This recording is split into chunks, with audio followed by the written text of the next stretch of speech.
PK52, the Saturday morning meeting. Well, obviously today I'm finally back on. We're going to talk about tariffs. I gave it a couple of weeks.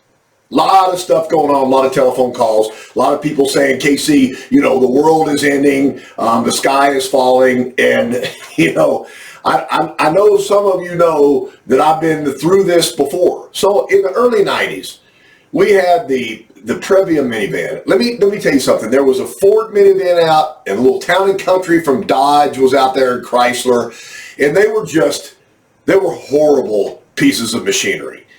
The Previa was a 5149 balanced minivan that you could put a 4x8 sheet of plywood in. The technology in the engine of this vehicle was hundreds of thousands of miles worth of tested engine durability of Toyota, and there wasn't anybody that could match this thing. Now, there was a lot of people back in the early 90s that weren't going to buy a Japanese product. That's just the way it was.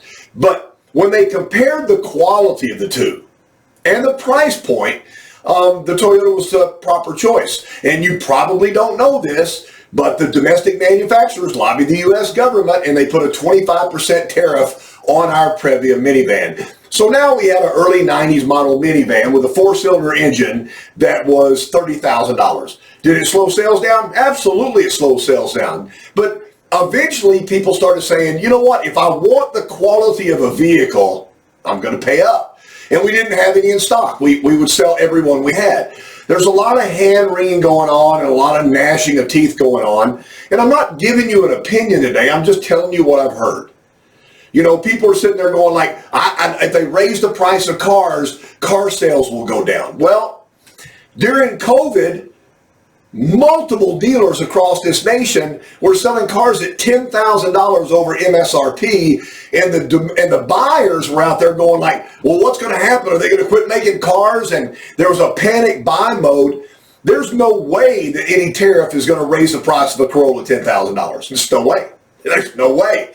But all in all, at the end of the day, every president that I can remember has talked about us having an imbalance in trade based upon foreign tariffs. Well, let's do this.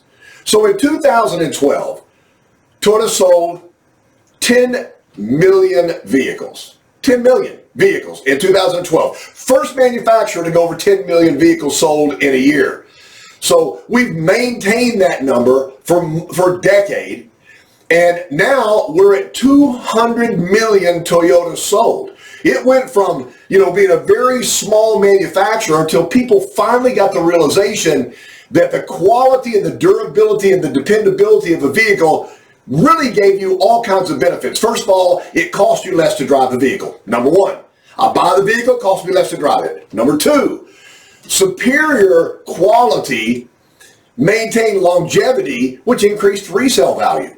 And so people realize I could pay more money for a vehicle, a little bit more money in the same price point as everybody else, but at the end I'm better off because of the value up and the retention of value through resale.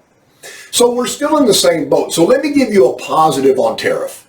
If the prices of cars in the United States go up, then the prices of used cars in the United States will go up. Now, I don't see that as a giant positive, but on the what happened over the last couple of years, you might see this as a positive, because here's the deal. People are upside down in their trades. They paid over MSRP for a car, and now they want to trade out of the car, and they're so far upside down, if they don't have cash to get themselves out, they can't trade. But if the value of the used cars go up percentage, right now, I've been told that people are going to the live auctions again, and there's more people at the auctions than they've seen in years. And so now used cars are becoming a giant thing, and the value point is going to go up. So we're going to pay more for used cars. To me, I'd rather pay less for used cars, but there are people right now in an inequity situation. If they bought during the COVID time, they're probably upside down. There's some reports right here, and I wanted to have this piece of paper. So if you look at Chevrolet or GM, just GMC as a whole, 40% of their vehicles are made in Mexico or Canada. This is General Motors. At one time, Chevrolet had over 80% of the U.S. sales. 80. over 80%. I think the number, if I can remember that, was 84%. And somehow, some way, somebody running the GM Corporation figured out how to give that market share away. So now they're not number one anymore. They're way down the line in the certified market. They actually dropped out of the top 5 this year. So, and they don't make cars. So tremendous planning. But 40%, 4 out of every 10 vehicles made by General Motors is made in Mexico or Canada. And the tariffs are probably going to hurt them. They may have to reopen some of the plants in the United States and put American workers back here. I don't know. Sounds like a deal to me. And then I look down here and I love this Fiat, and we call them Stellantis now because I think that tricks everybody. But they're not a domestic manufacturer anymore. And so, you know, I'm looking at right here, just on the short list, 23% of their cars are made in Mexico, and then they assemble cars and make cars in Canada. And they made a statement to the press the other day. If you're following the press leads, they said, we're going to have to shut down the plants because of the tariffs. Well, you might well to shut down the plants because you have too big a day supply of cars on the ground in American dealers' inventory. You know, you look at Ram truck right now, Super Duty Ram trucks are over 400 days in inventory. Then Range Rover and Jaguar comes in to poke at America. They're not American made. So that's Tata Motors from India. And they said, we're not even going to ship cars to America anymore. Well, that's good news for the Jaguar and the Range Rover dealers because they have over 400-day supply of vehicles on the ground in stock ready to sell. So it's funny when you get a lot of people out there, hey, let me look where America is right now. They're scared to death. Let me play on their fears. I can tell you right now, I'm a very nice guy. I'll do anything for anybody. But when you prey on somebody's fears and anxiety, when you make money because you can make somebody afraid, you got it. You know what I'm saying? Nissan's at 27% in Mexico.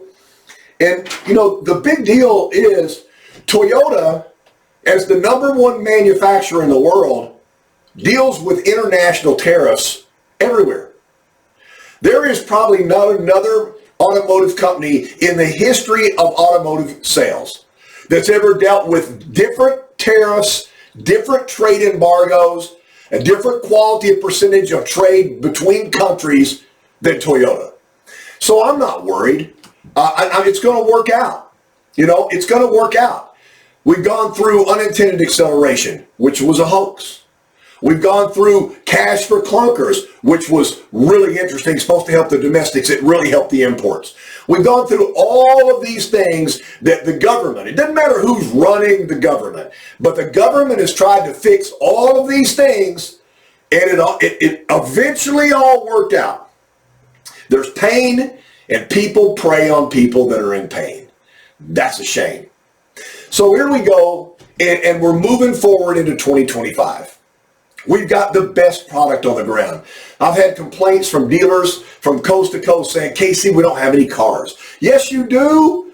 You're just selling them before they get there. You go into an inventory of somebody's dealerships, they have Tacomas and Tundras, no Corollas, no Camrys, very few, if any, RAVs. And we have to be making RAVs.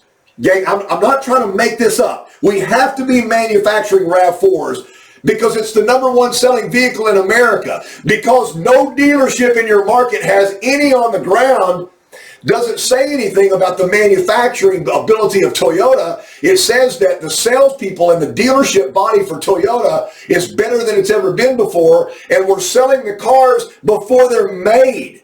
These cars are sold. The Sienna minivan, a minivan, in some states has a 1-year waiting list. There's not a 1-year waiting list for a Jeep Wrangler. Oh, there's not a 1-year waiting list for a Jaguar or a Range Rover. There's not a 1-year waiting list for a Dodge truck. But on the Toyota side, it's just a thing. People have finally figured it out. If I buy a better car and it lasts me forever, I mean, I hate to be repetitive. No, I don't. I like being repetitive. I've got a 168,000 mile 2013 FJ Cruiser, and you can't have it. Can't have it. I can never replace that vehicle with a 2013 that's in better shape than this thing. I've babied it, I've taken care of it, I've gone off-roaded it, I've cleaned it. This is a phenomenon. It runs like the day it was new. 168,000 miles. I'm begging my wife to get a new car. She's got a 2008 V6 hybrid Highlander. 2008. She loves the car. She looked at me one day and she goes, if I want another car, I'll go get another car. Shut up. And you know what? I'm smart enough to shut up about it. 2008. So if you ever wanted somebody that's been in the car business for almost 40 years that knows something about pre-owned Toyotas and wants to tell you why it's a good deal, it's me. Last statement I'll make today, and I'll try to make this short because I'm passionate when people take advantage of people. I hate that when people make people afraid. I don't like it. And you might say the government's making people afraid. It's not the government. It's the people that talk every single night through your television telling you to be scared, telling you you're not going to be able to retire. You know, everything that's monstrous like this is all short-lived. It just is. You've lived in this country for a long time and you know it. I'll tell you just a super secret. There's no tariffs on pre-owned and certified used vehicles. So now we know where we need to go and how we need to get in the game. The bigger you make it, the bigger it is. PK52, the controversial Saturday morning meeting.